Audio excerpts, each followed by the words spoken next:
Hey guys, welcome to Smack Talk Wrestling Reviews, and we're going to look at my favourite pay-per-view of the year, the Royal Rumble, the road to WrestleMania. I've always wanted to point out the WrestleMania sign.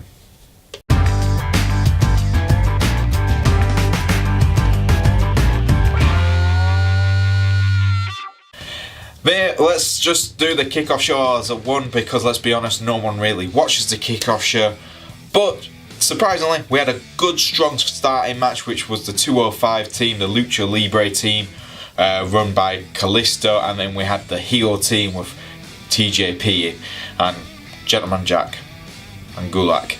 And to be honest, it was a decent match to start off the show. It got the fans kind of like, ooh, this is quite good. If 205 actually allowed the guys to do more flippy shit, because guess what, they're allowed to do their flippy shit, which is always good.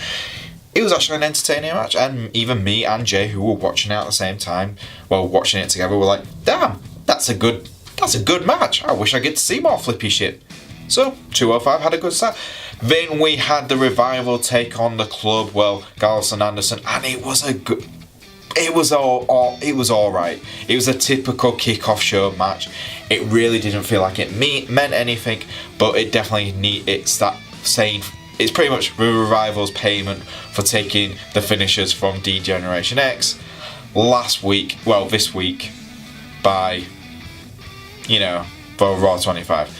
Then we had Bobby Roode's US Open Challenge. I really like the concept of Bobby Roode being the US title holder. I like the US Open Challenge. I think they're both very good ideas.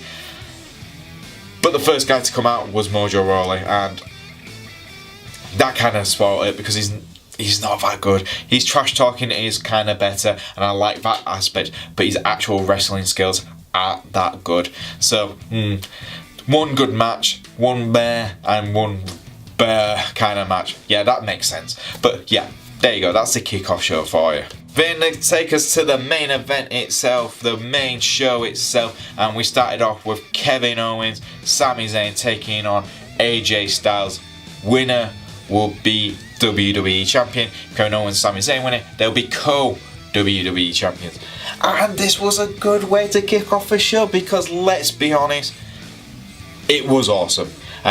You can definitely tell that Kevin Owens has got an injury in real life, because most of the match was performed by AJ and Sami Zayn, and I'm going to give Sami Zayn props.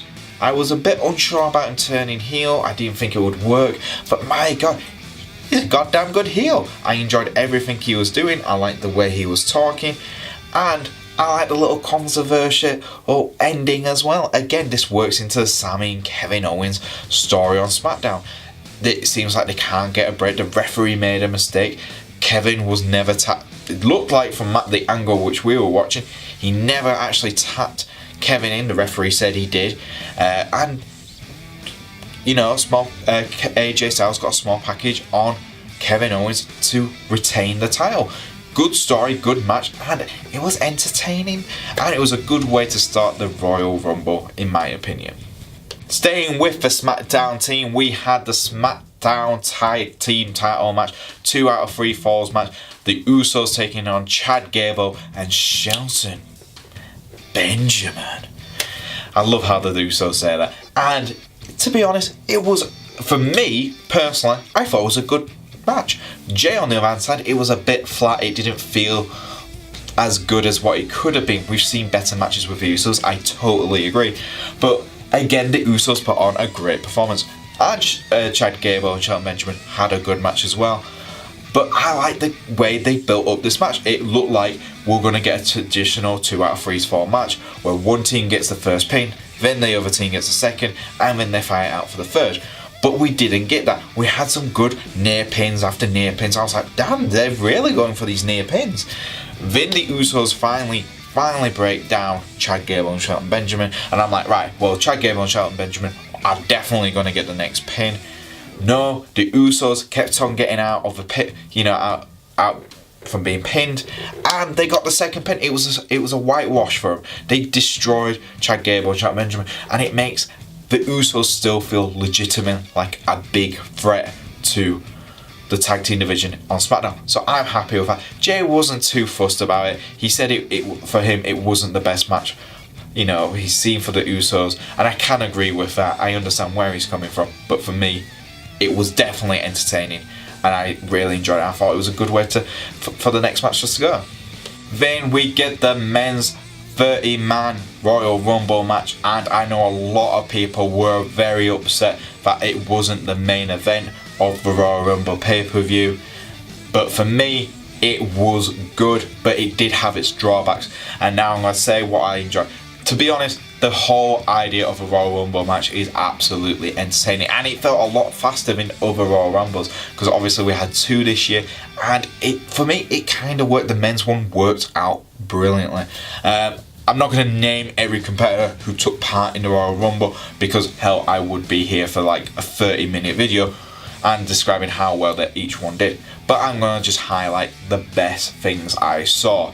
For me, watch out, there's a hurricane coming through was a highlight. I love that the idea of that we got a legend like the Hurricane come back, had a bit of a silly role, and then he was still doing the pose after he got eliminated, and him trying to choke slam John Cena, brilliant.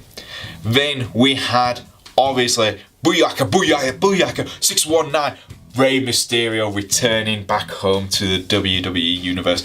What more do you want to see? That was legitimately, for me, the biggest return you could have easily had. It was unexpected, no one was thinking about it, and his return just literally made me and Jay go, holy shit, this is amazing. Yes, we don't usually swear on these videos, but because I'm so tired, I'm not going to hold back how excited these matches were.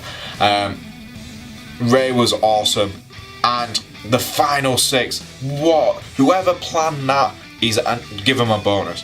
Rey Mysterio, Randy Orton, and John Cena on one side, the legends, as I like to say.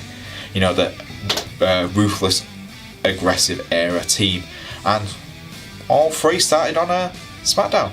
Just saying. Then on the other side, we had Roman Reigns, Finn Balor, and Shinsuke Nakamura, and wow, what a way, what a last 6 to have. It was entertaining from start to finish, and everyone from Kofi Kingston's escapes were amazing. Again, Kofi Kingston using pancakes to escape. Never thought I'd see that happening. So well done, well done. The actual match itself came down to both Roman Reigns, of course, and Shinsuke Nakamura.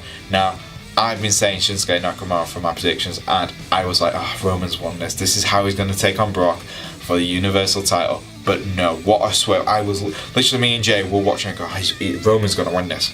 Roman's going to win this. We're going to boo, and then that's it.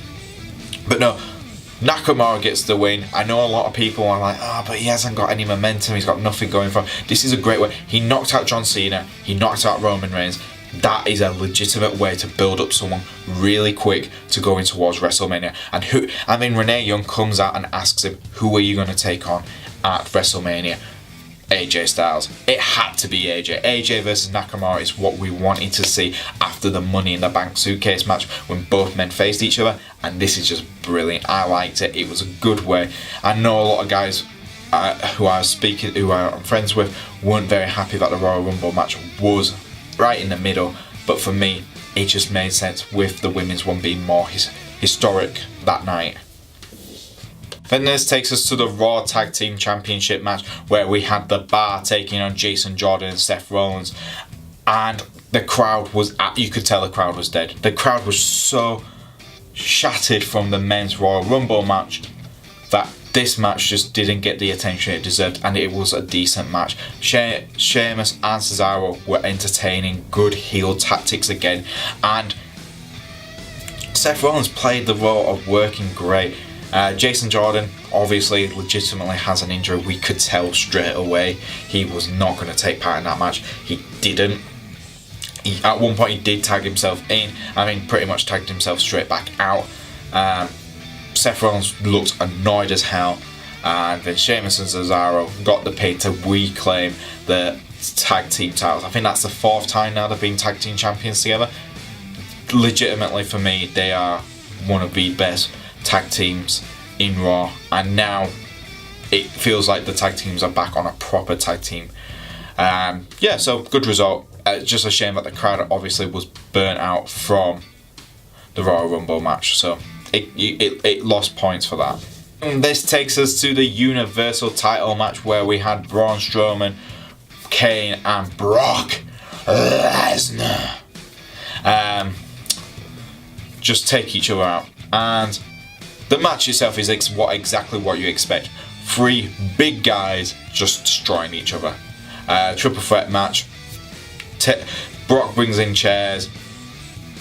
Braun Strowman takes everyone through tables. Awesome. Kane's pretty much not there half the time. I think he was out cold most of the time in the match. But there's 2 things me and Jay absolutely loved about this match, and it wasn't even part of the match. It wasn't what Braun or Brock or Kane did. It was literally Corey Graves being the best thing on that whole match. Was it's like a T-Rex. It's like a T-Rex drop kicking someone. I was like, what? Really? I mean, he's as strong as Godzilla with a machine gun. Really? I like what Corey's going for. Don't get me wrong, but bloody hell, that's some way to describe the intensity of the match. And of course, because Kane was in the match, and you don't want to make Braun, the second biggest, most popular wrestler on Raw, get pinned. Kane was there to get pinned. Brock, obviously, is still Universal Champion. And that was quite interesting. Now we know that AJ and Brock will possibly be the champions going into WrestleMania. And this takes us to the Women's Royal Rumble match, the main event, which was, for me, I know I'm going to get a lot of slack from guys for this, but for me it was legitimately the right choice to put that as the main event. I wasn't too fussed. Me and Jay were like, yeah, makes sense. It's historic. People wanting to see this match. I was excited to see who would be coming in. Obviously, we got told that night that Alicia Fox wasn't going to take part. She was injured. But the legends they brought in were absolutely awesome. From Lita returning, Beth Phoenix, Molly Holly. Molly Holly was a surprise for me. Trish and Lita you were expecting. I know it sounds weird, but you just kind of guessed they would turn up. Nia Jax looked strong. Great way to make Nia Jax not win, but make her look strong as hell by just having every woman trying to eliminate her and having to work together to get rid of her. Brilliant. For me, legitimately, the Women's Royal Rumble match was better than I was expecting, and that's because it was refreshing. It was awesome to see all these legends returning, all these NXT stars returning, and it was awesome. You know, to NXT like Kairi Sane and Ember Moon turning up, and the electricity from Ember Moon and Asuka was just intense, absolutely fantastic.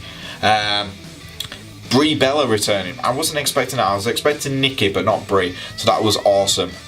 And then let's talk about the elephant in the room. The final 2, obviously, it had to be Asuka. It had to be Asuka. But Nikki Bella. Sasha Banks did really well. Absolutely amazing. She will hold the longest running Women's Royal Rumble till next year. So that's awesome for her. I'm really happy for her. Getting eliminated by Brie Bella and Nikki was awesome as well. And like her eliminating Bayley, that's awesome. That means that we can use that as storytelling for later on, and I like that. But yeah, just the elephant in the room, Nikki Bella and Asuka being the last 2. It should have been someone from SmackDown and someone from Raw in the final 2, like we had in the men's one, where it Nakamura and Roman Reigns, SmackDown versus Raw. We should have had that. We shouldn't have had a legend versus, current Raw champion, Raw undefeated superstar. And once you knew it was Nikki versus Asuka, you just automatically, we knew it was going to be Asuka. The minute Trish Stratus came out as number 30, because I was thinking Ronda would turn up as number 30, but no. Asuka got the win. It was a good match. Don't get me wrong, it was awesome. But that elephant in the room, Nikki Bella being the last one, you know, the last two with Nikki Bella being there was a bit of a letdown. And then obviously we had Charlotte and Alexa Bliss watching on from the side. They come into the ring, waiting to see who Asuka's going to take on, because obviously the winners of the Royal Rumble matches get to choose who they were going to take on. And then they got interrupted by Ronda Rousey in a Piper. Just absolute awesomeness. She just came out, the fans went crazy. She points at WrestleMania. It's like, really, that kind of bit confused me. Who's she challenging? It didn't really make sense. She shook Stephanie McMahon's hand. Does that mean she's going to Raw? Who knows? But yes, it was a bit of a confusing ending. But Asuka getting the win, right decision. But who's Ronda going to take on at WrestleMania will be interesting. She's definitely now signed up for WWE. She's definitely a WWE superstar, which is goddamn freaking awesome. So yeah. And there you go, guys. That's our Royal Rumble review. Obviously, we missed quite a lot. I definitely recommend watching it. It was such a good pay-per-view. I enjoyed every second of it. And wow, I cannot wait to see the Royal what goes on now till WrestleMania, because it looks jam-packed. This really refreshed a lot of things for me. But there you go, guys. Tell me what you guys thought. Did you think the Royal Rumble was any good? Were you annoyed that the men's one wasn't the final one? Or were you like me, a little bit annoyed that there was no fireworks on the WrestleMania side? Just saying, Vince. Just want to see the fireworks. You know, just once. But if you do like our videos, please like, subscribe. You can follow me at Boise88 on the old Twitter. And please, if you do like our videos, please like and subscribe, and I'll see you guys next time on Smack Talk Wrestling Reviews.